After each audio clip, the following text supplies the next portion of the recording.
I think that the Vietnam War surrounded the film, surrounded the nucleus of a film that did not begin as a Vietnam War film.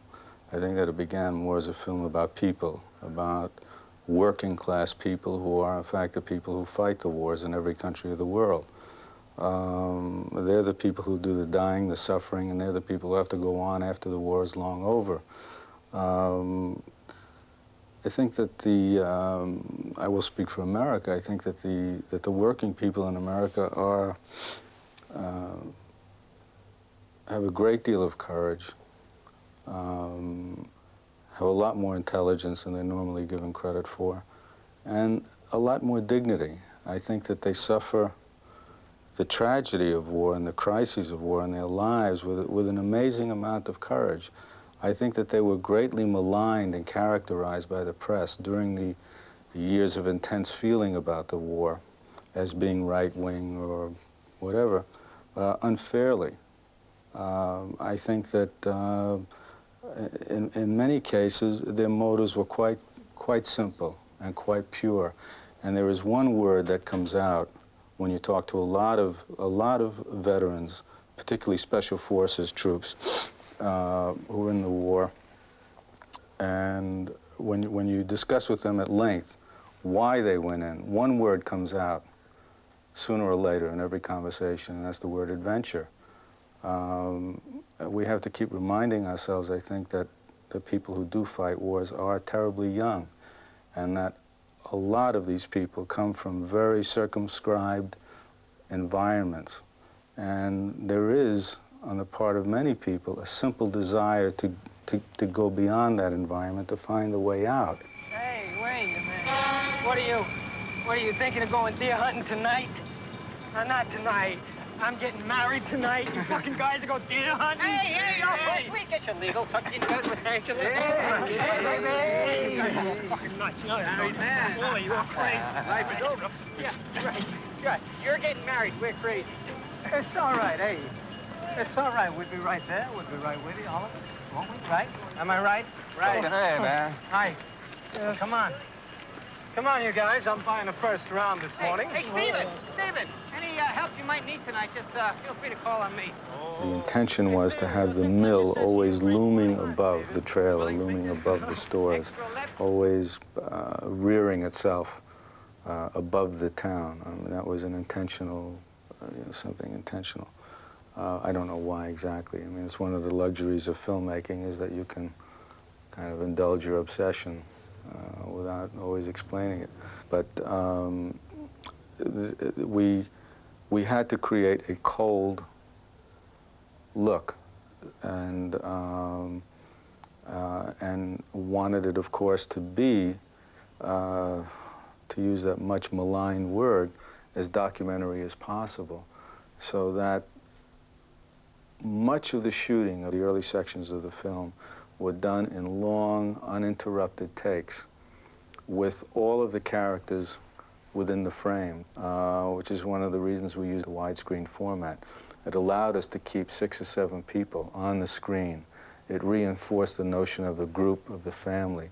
And that was all by design, to interrupt the early stages with as little cutting as possible, because that would somehow I felt that that would violate the reality of those sequences.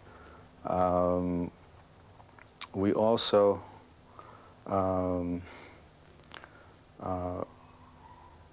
we did something in the early sequences which is very rarely done, and whenever it has been done, it's usually been done very unsuccessfully, and that is that the music and the dialogue in the dancing sequences are done live. In other words, the production track shot on location is the track that's in the final film. That's rarely done, as you know. The dialogue is generally post-synced to a clean music track. We had the band actually playing on location, the dialogue being spoken over that with the crowd noises all at the same time. And then that was refined later in the dubbing process. But it was all part of the attempt to make this as real as possible, so that some of the dialogue is obscure. You don't hear all of it. You want a beer or something like that? Want a beer or something? Okay. Sure. What kind of beer would you like? What? I don't know. I don't care. Any kind. That's a Rolling Rock. Okay. That's a good beer. It's the best around. Huh? Yeah, okay. Rolling Rock? Yeah. Be right back.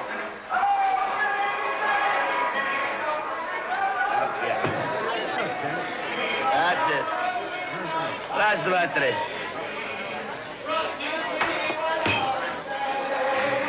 If you want to come, I'll get over.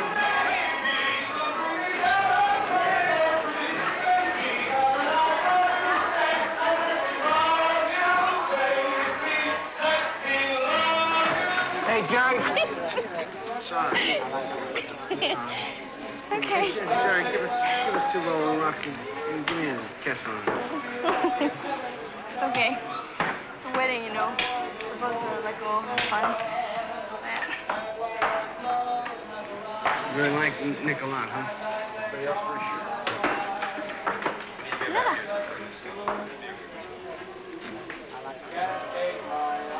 All of those scenes of the wedding are designed to make you get to know these people in a way that you're not even aware of. Or hopefully you're not aware of it, just simply unfolds and you think you're seeing something that is documentary. What is really happening is that slowly their characters are being revealed to you through the way they act during the preparation and the wedding itself. But the wedding is absolutely accurate. The priest, all of those people are people from that town. There are no actors in the film past the principal actors. The big fellow, Axel, is a real steel worker from Gary, Indiana. The life as depicted in the town of Clairton, I think, is very accurate. The steel mills work 24 hours a day, 7 days a week. The bars are open 24 hours a day, 7 days a week.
The Vietnam sequence presented a whole other problem.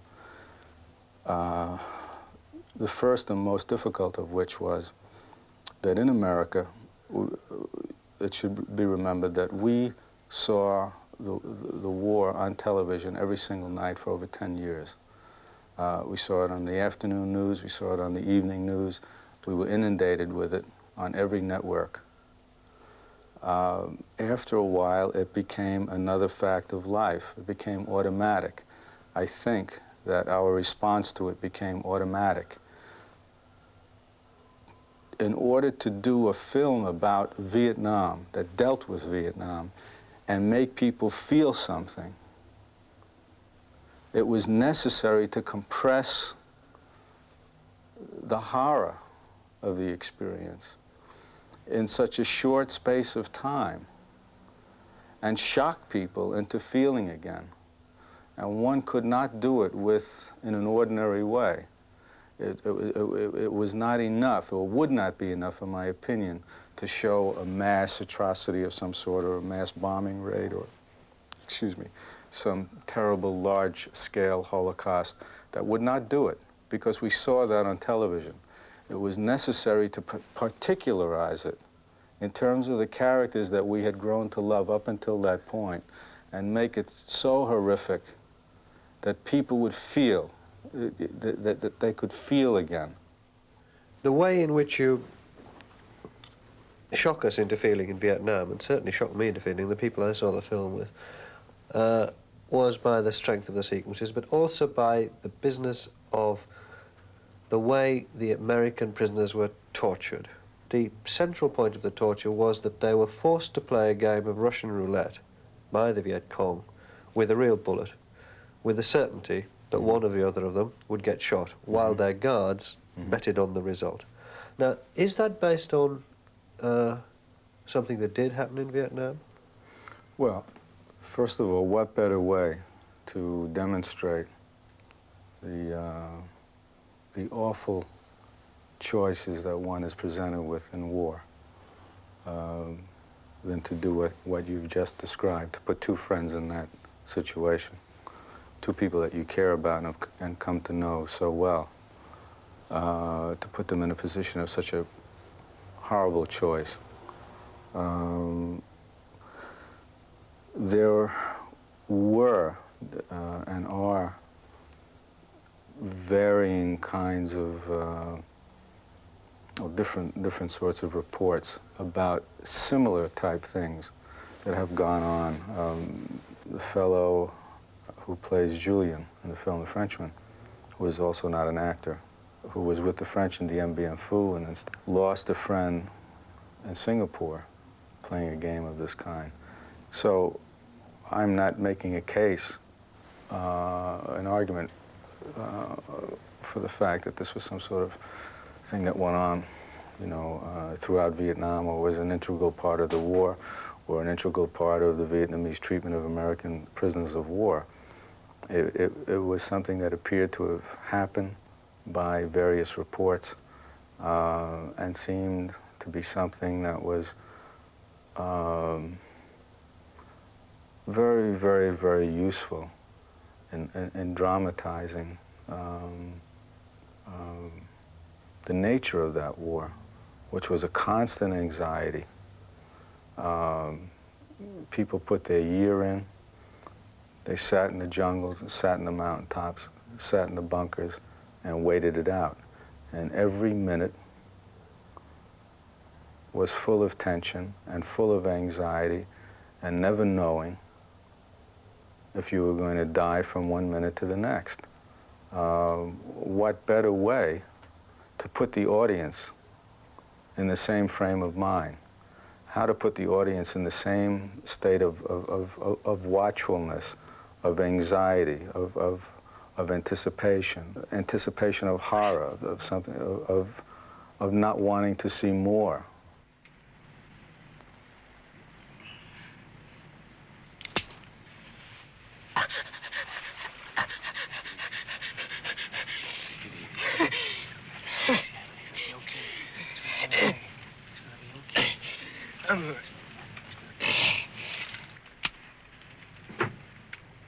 How about you? Come on. How about you? How about you?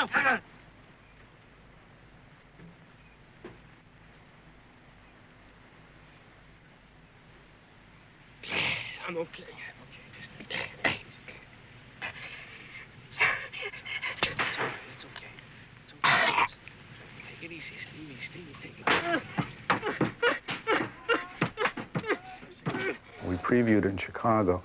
People were stunned at the reaction. Well, the first thing was that the house was packed. There was a line around the block. There were people waiting to get in even when the tickets had been sold out. And as the picture went on, we kept seeing people get up and walk out.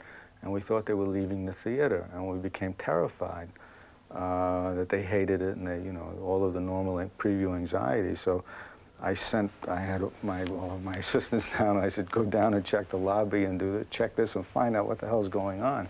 Why is everybody getting up? And, well, they weren't leaving. The most extraordinary thing was happening. The ladies' room was full of women crying, and they were comforting each other.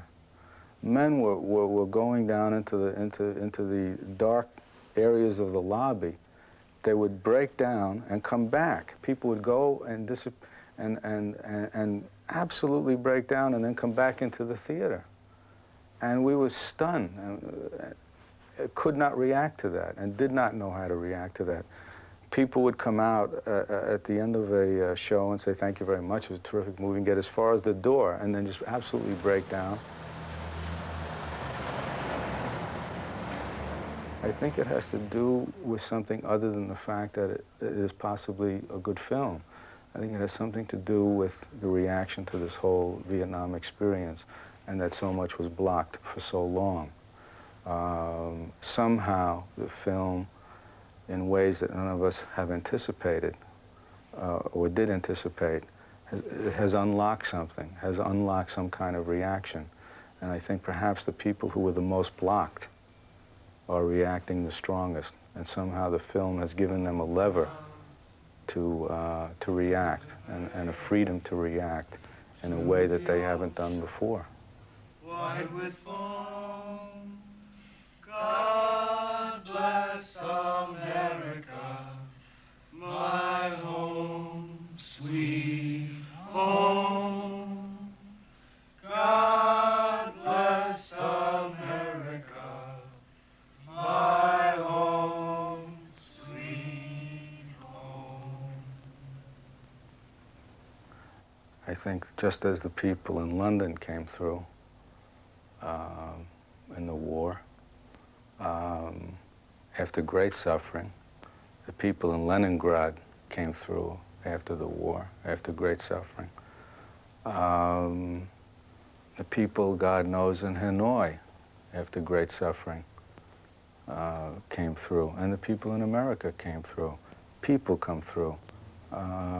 Ordinary people with extraordinary amounts of courage and grace. It amazes me, and I think it's hopeful.